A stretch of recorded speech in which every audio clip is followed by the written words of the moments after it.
Selamat datang di kelas vulkanologi dan geotermal. Hari ini kita akan membahas mengenai vulkanostratigrafi atau satuan stratigrafi di daerah gunung api. Mengapa stratigrafi gunung api dibedakan dari stratigrafi lain? Karena sandi stratigrafi gunung api didasarkan pada urutan kejadian dari suatu produk gunung api, sehingga evolusi pembentukan gunung api dapat mudah dipelajari dan dimengerti. Pembagian batuan atau endapan gunung api dimaksudkan untuk menggolongkan batuan atau endapan secara bersistem yang didasarkan pada sumber, deskripsi, dan juga genesa suatu produk vulkanik. Sandi stratigrafi di daerah gunung api berbeda dari stratigrafi yang lainnya karena perubahan suksesi vertikal maupun horizontal di daerah vulkanik terjadi dengan cepat. Penelitian gunung api melibatkan atau meliputi beberapa hal, yaitu inderaja dan geomorfologi, pemetaan, interpretasi, dan menghasilkan peta vulkanostratigrafi.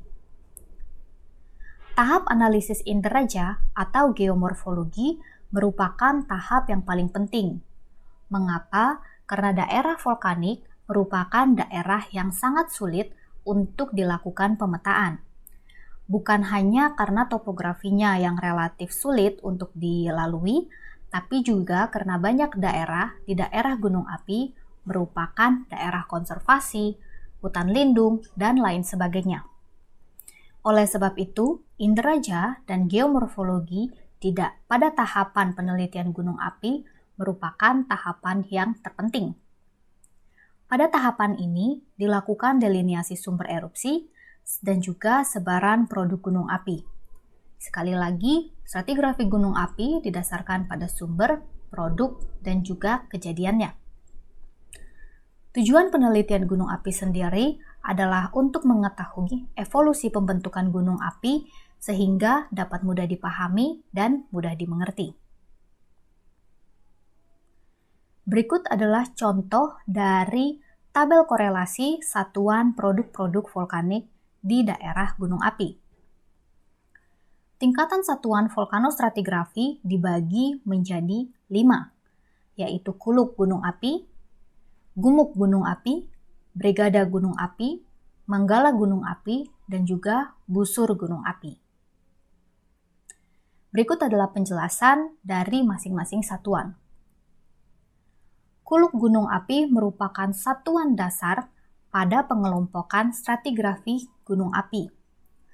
Kuluk ini merupakan kumpulan dari satu tipe endapan atau satu batuan yang diperoleh dari satu sumber saja ataupun lebih dan membentuk satu tubuh gunung api.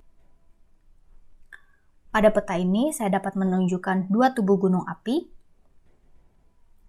satu gunung Pesawaran dan satu lagi gunung Betung. Masing-masing dari setiap gunung api ini memiliki pusat erupsi yang berbeda-beda dan memiliki dua tubuh gunung api yang berbeda. Satu tubuh gunung api untuk gunung Pesawaran itu dikatakan sebagai kuluk Pesawaran. Satu tubuh gunung api untuk satu gunung Betung dikatakan sebagai kuluk Betung. Selanjutnya adalah gumuk. Gumuk sendiri didefinisikan sebagai batu bagian dari kuluk gunung api yang merupakan hasil dari sumber erupsi gunung api. Dia bisa berasal dari sumber erupsi pusat maupun erupsi samping. Yang perlu diketahui adalah gumuk merupakan bagian dari kuluk gunung api karena dia dihasilkan dari salah satu sumber erupsi di daerah kuluk. Namun, tidak semua kuluk memiliki gumuk. Berikut adalah contoh dari gumuk gunung api. Ini merupakan contoh dari Gunung Guntur. Bentuknya sendiri dia melampar dari utara ke selatan. Pada contoh ini yang saya ambil adalah produk gumuk yang melampar ke bagian tenggara. Di sini kita punya satu sumber erupsi, yaitu sumber erupsi di daerah Gunung Guntur yang pelamparan produknya itu sepanjang bagian tenggara dari tubuh Gunung Guntur. Selanjutnya adalah brigada. Brigada didefinisikan sebagai satuan stratigrafi yang mencakup sebaran batuan gunung api hasil letusan yang terdiri dari 2 atau lebih kuluk gunung api, atau berhubung dengan pembentukan kaldera. Contohnya di sini adalah Gunung Gede dan juga Gunung Pangrango. Dua gunung api ini merupakan gunung api yang berdekatan atau sering dikatakan sebagai gunung kembar. Mengapa? Karena Gunung Gede dan juga Gunung Pangrango memiliki tubuhnya masing-masing. Sekalipun begitu, ketika mereka menempati satu wilayah yang sama, dia dikatakan sebagai brigada. Selanjutnya adalah Manggala. Manggala didefinisikan sebagai stratigrafi gunung api yang mencakup sebaran batuan atau endapan hasil letusan-letusan gunung api yang mempunyai lebih dari satu kaldera pada satu atau lebih tubuh gunung api. Berikut adalah contohnya. Di sini kita bisa menemukan beberapa tubuh gunung api, tapi pada beberapa gunung api kita juga bisa melihat adanya kaldera-kaldera kecil di bagian tubuh gunung apinya. Selanjutnya, stratigrafi yang terakhir adalah busur. Saya yakin kalian pasti sudah pernah mendengar mengenai busur gunung api. Stratigrafi busur didefinisikan sebagai stratigrafi gunung api yang terdiri dari kumpulan kuluk, brigada, dan manggala gunung api yang mempunyai kedudukan tektonik yang sama. Apabila kita melihat tatanan tektonik Indonesia, maka kita dapat mengatakan bahwa Indonesia berada pada satu busur gunung api yang dikenal dengan Ring of Fire di bagian barat dari Indonesia hingga selatan dan bergerak ke arah timur. Ini adalah busur gunung api yang ada di daerah Indonesia akibat tatanan tektoniknya yang relatif sama. Satuan-satuan stratigrafi gunung api yang telah kita pelajari tadi kemudian dibentuk atau dituliskan dalam suatu peta gunung api. Peta gunung apinya seperti berikut. Ada umur, baik itu relatif ataupun absolut. Relatif, kita berbicara mengenai urut-urutan dari suatu proses pengendapan, sama halnya dengan hukum Steno. Sedangkan absolut merupakan hasil dari dating suatu batuan gunung api.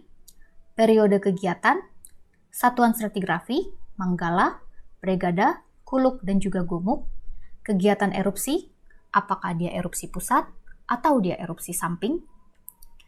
Satuan volkanik, baik dia satuan primer maupun satuan sekunder. Satuan primer ada kubah lava, aliran lava, jatuhan piroklastik, aliran piroklastik, surge, lahar letusan, freatomagmatik. Sedangkan untuk yang sekunder ada longsoran gunung api, lahar, dan juga freatik. Nah, sekarang kita akan belajar mengenai tata nama gunung api.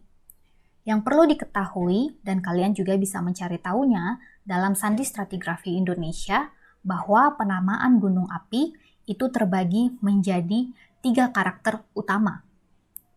Karakter pertama, contohnya di sini adalah huruf R, menunjukkan singkatan dari nama sumber erupsi. Biasanya yang huruf pertama ini akan kita tuliskan dengan huruf besar yang terdiri dari 1 atau 2 huruf. Artinya, kalau di sini saya mempunyai contoh lava basalt tertua dari gumuk Raja Basa, maka yang akan saya tuliskan adalah Raja Basa. Tapi, kalau ada kuluk lainnya yang memiliki ejaan yang diawali dengan R juga, maka Raja Basa ini akan saya tambahkan dengan huruf keduanya. Dia menunjukkan sumber erupsi. Karakter kedua menunjukkan singkatan nama satuan batuan atau endapan gunung api. Ditulis dengan huruf kecil yang terdiri dari 1 atau 2 angka. Lava basalt tertua dari gumuk Raja Basa. Maka Raja Basa adalah sumbernya. L menunjukkan aliran lava yang merupakan produk dari Gunung Raja Basa. Karakter ketiga menunjukkan urutan kejadian satuan pada sebuah sumber erupsi, ditulis dengan angka. Karena dia merupakan lava basal tertua, maka dituliskan dengan angka 1. Apabila setelah lava basal tertua ini hadir kembali lava yang lain, maka dia akan dituliskan dengan nomor 2, dan begitu seterusnya. Jadi, tata nama untuk stratigrafi gunung api adalah seperti ini. Sumber erupsi untuk karakter pertama, produk vulkanik untuk karakter kedua, dan urutan kejadian untuk karakter ketiga. Nah, untuk vulkanostratigrafi dari gunung api cukup mudah untuk dipahami kan?